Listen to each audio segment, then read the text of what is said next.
Hej, då går vi vidare till steg 2. Vilka typer av inställningar kan du göra för testet?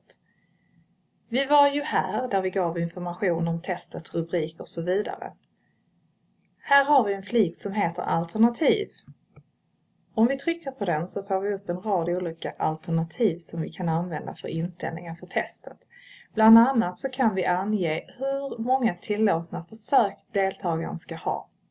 Vi kan också ange om deltagaren ska få se rätt svar eller inte. Och i sådana fall ska det vara efter varje försök eller ska det vara efter alla tillåtna försök. Här kan man också välja att ge feedback på frågor, alternativ eller ingen feedback alls. Så titta under alternativ för att göra olika typer av inställningar för ditt test.